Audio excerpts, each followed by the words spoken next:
À présent, la rediffusion de la parole est à vous.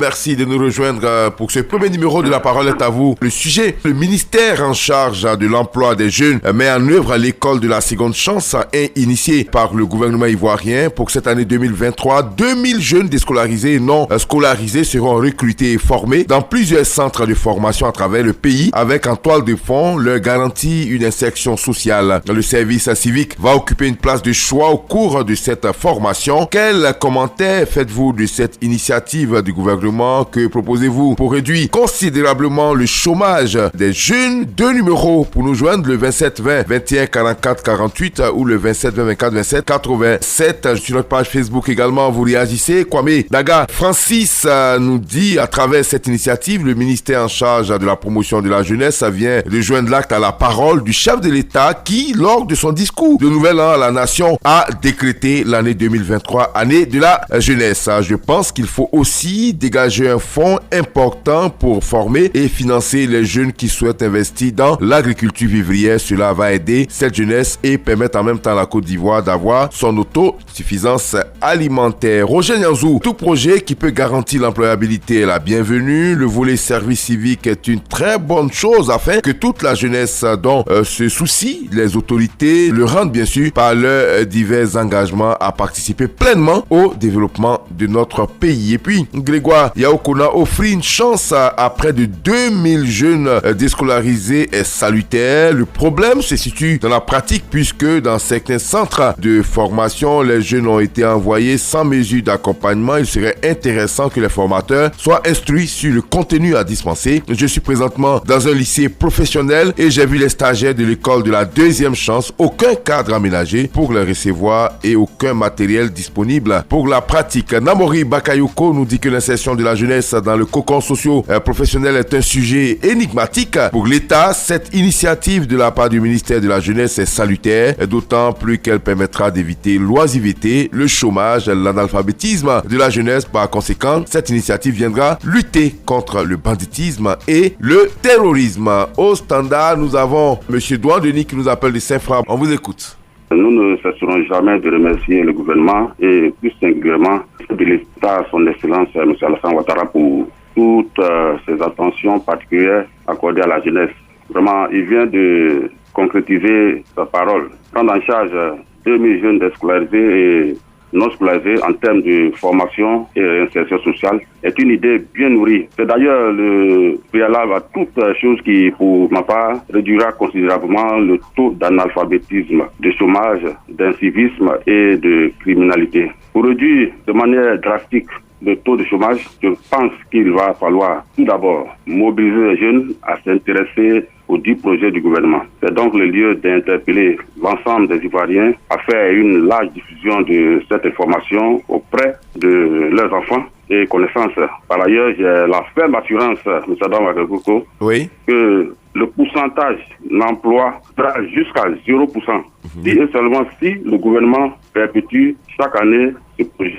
D'accord. Encore une fois, merci au chef de l'État et son gouvernement de se soucier du bien-être de sa jeunesse. Je vous remercie. Merci beaucoup à vous, M. Douan Denis de Saint-Fra. On retourne ici à Abidjan, au plateau de cuit avec Alice Delaclé. On vous écoute. Adama, reconnaissons que le chef de l'État et son gouvernement sont très forts actuellement. Recruter 2000 jeunes déscolarisés, non scolarisés pour les former dans des centres de formation, c'est un acte fort. En tout cas, c'est toucher à la racine de certains des maux de la population. Parce que trop de jeunes au chômage, c'est trop d'insécurité dans le pays. Je souhaiterais qu'on les mette vraiment dans les conditions pour y arriver. C'est-à-dire les matériels d'apprentissage, le suivi de l'État, etc. Voilà ma petite contribution. Merci beaucoup, madame. Merci beaucoup, madame Alice Delaclé, donc du plateau d'Oku. Effectivement, on le rappelle, le bureau de l'amicale des fidèles auditeurs de Radio Côte d'Ivoire a été reçu jeudi ici même par la directrice de Radio Côte d'Ivoire, madame Sali Sidiou Konaté, ses collaborateurs. Ça a été donc une belle rencontre qui a été clôturée par un super cocktail surtout. Et tout le monde est reparti très heureux. Merci en tout cas de vous fidéliser à Radio Côte d'Ivoire. Et puis on en profite pour souhaiter nos prompts rétablissements toujours à notre ami Yéman Kwaku Florent qui traverse un moment très difficile. D'ailleurs, l'amicale se mobilise aussi pour lui venir en aide. On n'oublie pas aussi notre ami Blaise Kwasi qui traverse aussi des moments difficiles, mais qui est toujours avec nous. Monsieur Blaise Kwasi, vous êtes à Bois-Flé, on vous écoute. Bien. Alors disons que le gouvernement ivoirien, de par de telles actions, montre bien que personne ne doit être laissé sur le bas-côté du développement. Vraiment, j'apprécie hautement cela. Cependant, l'élément essentiel, c'est l'adéquation entre la formation et l'emploi. D'accord. Il faut une planification vraiment minutieuse pour éviter le phénomène de notre ami docteur. Alors, deuxième chance, vraiment, je suis tout à fait d'accord, mais il ne faudrait pas que celle-ci prenne le pas sur la première chance. Donc, quand on sait que la deuxième chance est un peu le lot des frustrés, des désespérés, et que cela pourrait bien alimenter le terrorisme, le djihadisme. Donc, je suis tout à fait d'accord que l'État, que la soit le service civique, qui par le passé a très bien fonctionné, l'État doit lorgner du côté de l'élevage, des bovins, des ovins et autres ressources halieutiques. C'était très porteur. Et n'oublions pas la riziculture, dont on a parlé la semaine dernière. Voilà, ça c'est très important. Tout ça pour réduire un peu le chômage en Côte d'Ivoire. D'accord. Surtout au niveau des jeunes. Ok, c'est bien noté. Monsieur Blaise Kwasi, merci. On espère que vous allez également recouvrer, comme Yéman Kwaku Florent, la santé, de faire pour rester toujours avec nous sur Radio Côte d'Ivoire. Sur notre page Facebook, Bosson Asseremi nous dit, avec toutes ces initiatives prises, je dirais que le gouvernement a la solution du chômage des jeunes, mais le seul problème, c'est comment accélérer le processus pour assurer toute cette jeunesse. Merci au président Ouattara pour ce vaste programme d'insertion des jeunes, programme qui constitue également une lutte contre le grand banditisme. Il va falloir mettre en mission l'administration sur toute l'étendue du territoire national ainsi que les élus locaux pour pouvoir garantir ce programme en mobilisant le maximum de jeunes. Au standard encore, nous allons à Sapia, c'est près de Daloa avec monsieur Mognon Jean-Claude. On vous écoute. Merci beaucoup.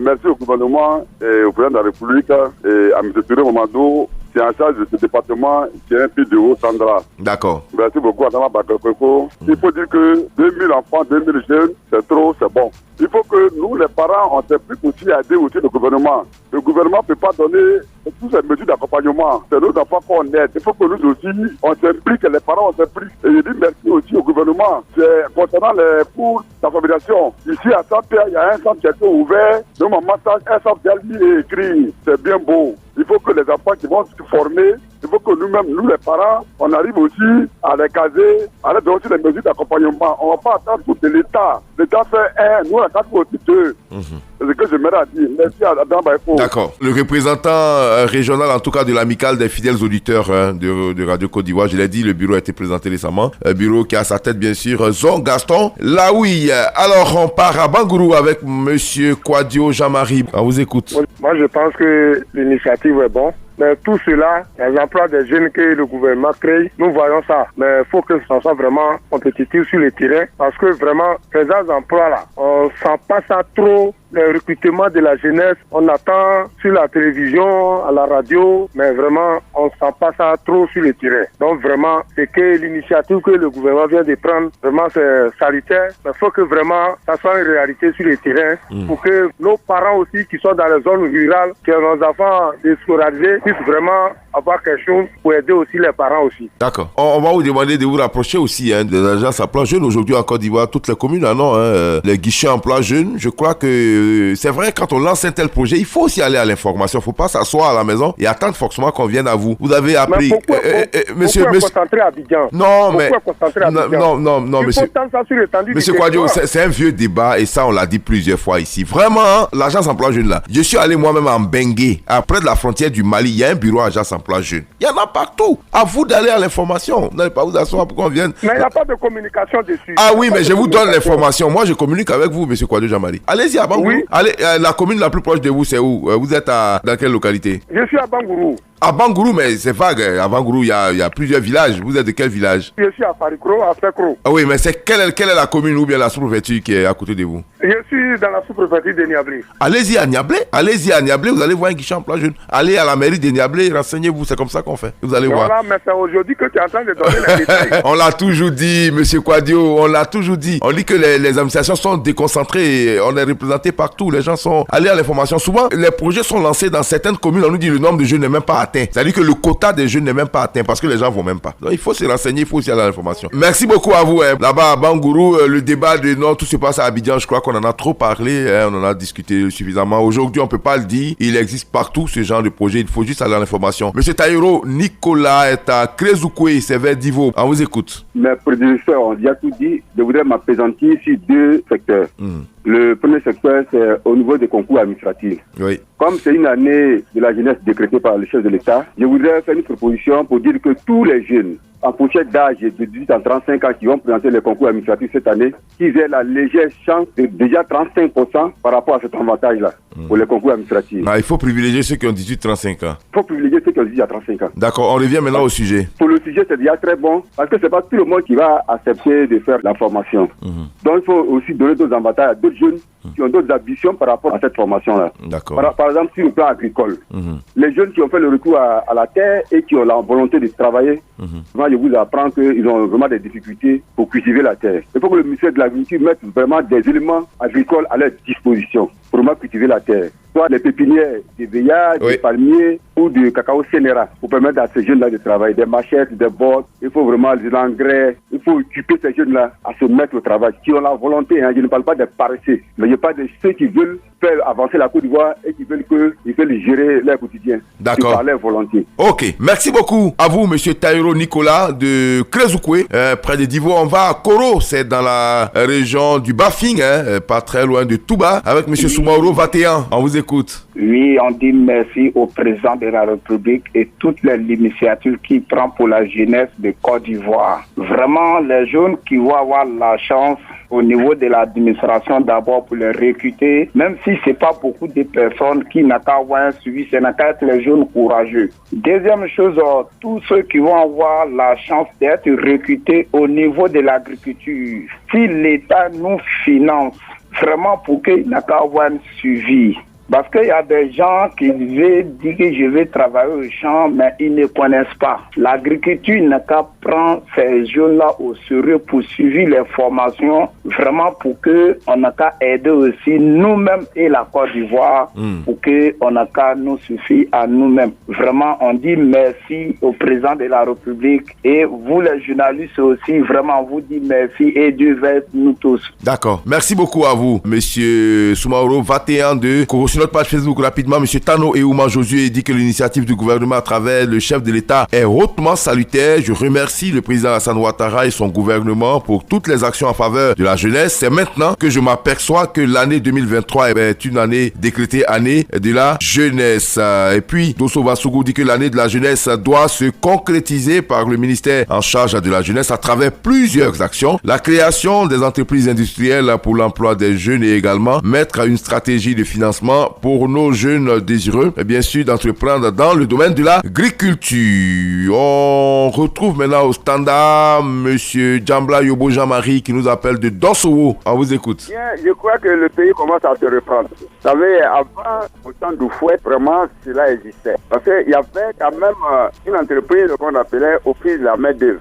Les jeunes allaient se faire inscrire là-bas. Même quand il y avait le CEP, le BPC et le BAC, vraiment, tous ceux-là pouvaient avoir emploi facilement. Quand tu étais inscrit, même pendant 1 an, 2 ans, et puis tu n'étais pas appelé, je crois que l'État te prenait en charge en te donnant 50 000 francs par mois. Parce que lorsque tu fallait voir ta carte d'inscription à tout moment.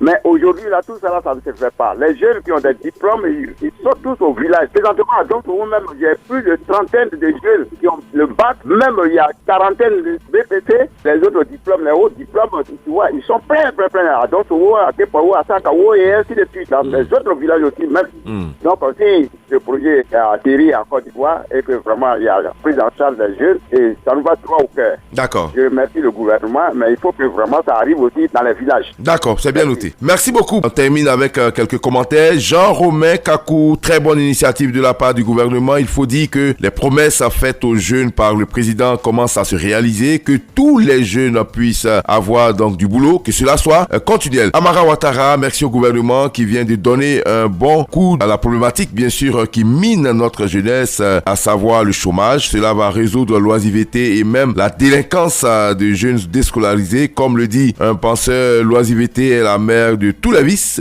Que ces bénéficiaires soient conscientisés sur cette seconde chance pour une insertion sociale réussie. Monsieur Bertin Tola a dit que le gouvernement est sur la bonne voie pour réduire considérablement le chômage des jeunes avec la construction de ces centres de services civiques comme celui de Boaké qui est vraiment un chef-d'œuvre. Vivement que le maximum de jeunes désireux de travailler soient retenus pour le bonheur de tous. Et puis Kwame Christophe, l'initiative prise par le gouvernement est fortement salutaire et la seconde chance permettra bien sûr aux déscolarisés et aux non scolarisés de se prendre en charge. Enfin, Zong Gaston Laoui, je suis très heureux de cette initiative. Cela pourra déjà diminuer le taux de banditisme et le taux de chômage. Comme il s'agit de 2000 jeunes, je souhaite de tout cœur que la plupart des régions soient concernées. Voilà, donc pour ce numéro de La Parole est à vous. Merci en tout cas pour vos nombreux appels au standard et vos nombreux commentaires sur notre page Facebook. Merci beaucoup à Djoma Stéphane Moustapha à la technique et à Wassa Traoré pour la réalisation. J'aurai beaucoup de plaisir à vous retrouver demain matin.